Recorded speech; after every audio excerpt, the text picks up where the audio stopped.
Assalamualaikum warahmatullahi wabarakatuh. Perkenalkan, nama saya Zahratul Jannah dari Prodi Ekonomi Syariah semester 3 Universitas Sunan Giri, Surabaya. Saya di sini akan menjelaskan mengenai macam-macam akad. Salah satunya yaitu akad wakalah. Wakalah dalam hukum Islam adalah pelimpahan kekuasaan oleh seseorang sebagai pihak pertama kepada orang lain sebagai pihak kedua dalam hal-hal yang diwakilinya. Wakalah dalam bahasa Arab berarti menolong, memelihara, mendelegasikan, atau menjadi wakil yang bertindak atas nama orang yang diwakilinya. Secara istilah, wakalah berarti tolong-menolong antar pribadi dalam suatu persoalan ketika seseorang tidak mampu secara hukum atau mempunyai halangan untuk melakukannya. Objek yang diwakilkan itu dapat menyangkut masalah harta benda dan masalah pribadi lainnya, seperti nikah. Adapun landasan hukum tentang akad wakalah yaitu yang terdapat dalam Al-Quran dan Hadis. Yang pertama yaitu terdapat dalam Al-Quran surat Al-Kahfi ayat 19 yang berbunyi, maka suruhlah salah seorang di antara kamu pergi ke kota untuk membawa uang perakmu ini, dan hendaklah dia melihat makanan-makanan yang lebih baik, maka hendaklah ia membawa makanan-makanan itu untukmu.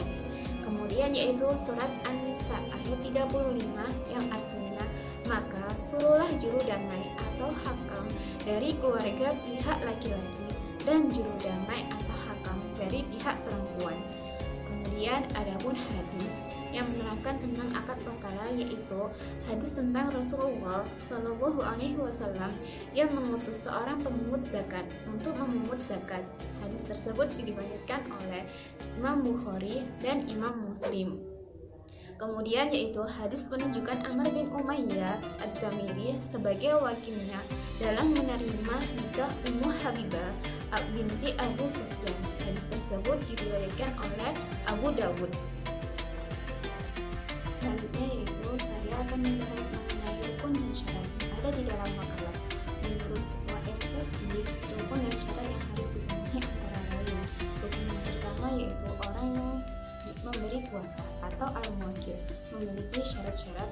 A. Pemilik sah yang dapat bertindak terhadap sesuatu yang diwakilkan. B. Orang mukalaf atau anak mewaris, yakni dalam hal-hal yang dapat bermanfaat baginya, seperti untuk menerima hibah, menerima sedekah, dan lain sebagainya. Rukun yang kedua yaitu orang yang diberi kuasa atau al-wakil memiliki syarat-syarat. A. Cakap hukum. B. Dapat mengerjakan tugas yang diwakilkan kepadanya. C. Wakil adalah orang yang diberi amanat. Rukun yang ketiga yaitu perkara atau hal yang diwakilkan atau biasa disebut dengan al-tawkil memiliki syarat-syarat. A. Dapat diketahui dengan jelas orang yang mewakili. B. Tidak bertentangan dengan syariat Islam. C. Dapat diwakilkan menurut syariat Islam. Rukun yang terakhir yaitu pernyataan kesepakatan atau biasa disebut dengan ijab dan qabul memiliki syarat-syarat. A. Pernyataan ijab dan qabul harus dinyatakan oleh para pihak untuk menunjukkan kehendak mereka dalam mengadakan kontrak atau akad. B. Wakalah dengan imbalan bersifat mengikat dan tidak boleh dibatalkan secara sepihak. Selanjutnya, saya di sini akan membahas mengenai jenis-jenis wakalah. Menurut Ayub, terdapat 3 jenis wakalah.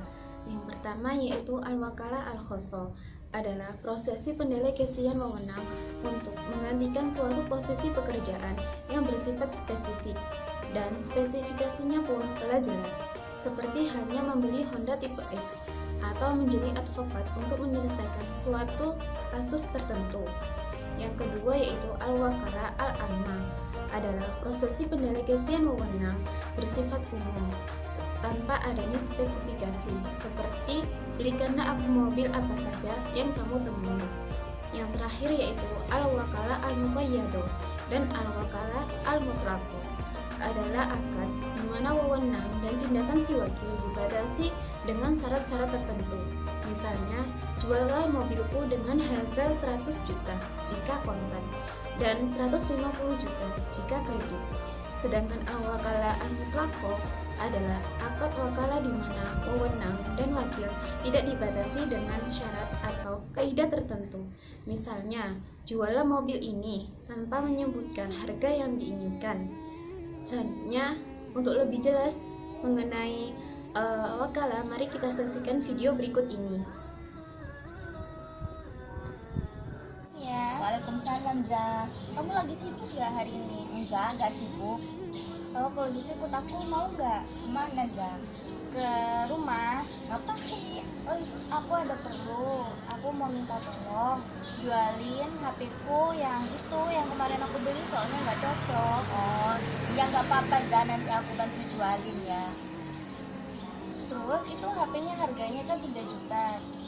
Terus aku kasih harga 28, nggak apa-apa deh, yang penting laku. Oke. Nanti kalau udah ada yang beli aku langsung konfirmasi ya ke kamu. Ya. HP-nya mana, Za? Oh iya, ini HP-nya. Ya nanti aku promosiin ya, Za, HP-nya. Ya, makasih ya Nia. Iya, sama-sama.